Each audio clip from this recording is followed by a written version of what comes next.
Maymont's Italian Garden was built a century ago, 100 years ago, and it was a core element of the Dooley's ornamental estate. So lavish and eclectic in its design. Around 1907 they began planning the Italian garden, and it was completed in 1910. So this is an important element, really a core element of this landscape scheme that they created.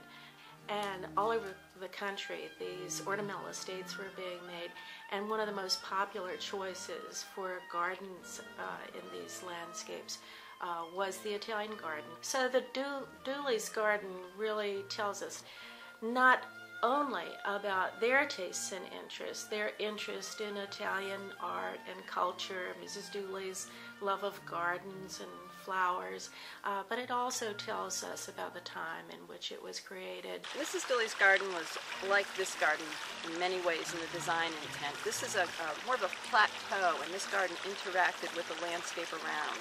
And that's how Mrs. Dooley's garden was. Her garden was very full. It was, I want to say, just overflowing. And that's the look I strive for every summer. Her garden was, though, focused on the springtime. We, though, have visitors year-round, and so I really strive to have this garden look its best 365 days a year. Volunteering in the garden is something very special to me. I always feel like there's something magical about this particular area and the park, and that the Dooleys gave Richmond something so lasting and so beautiful. The reasons people come here, I think, is as varied as the horticulture that we work with here. It's an experience it's very hard to put words around, because it's different than anything else you do or any place else you go. It's so much fun to be here when the brides come to have their portraits made.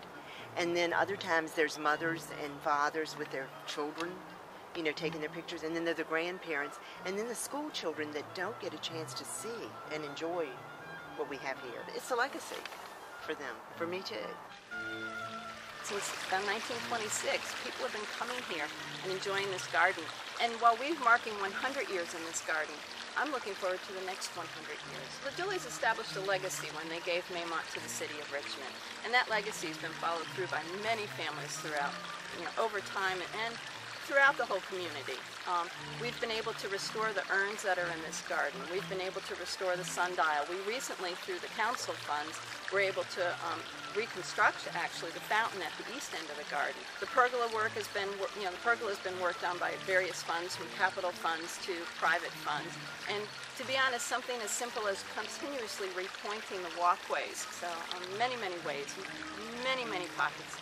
And many, many people help put this garden together and keep it to what it is. The Dooley's bequest of Maymont was such an extraordinary gift, and it means for us, for so many people today, that we're able to enjoy this special place much as the Dooleys did 100 years ago. There's a lot of joy in the maintenance of this garden, and there's a lot of pride from the volunteers as well as the staff as we care for this garden.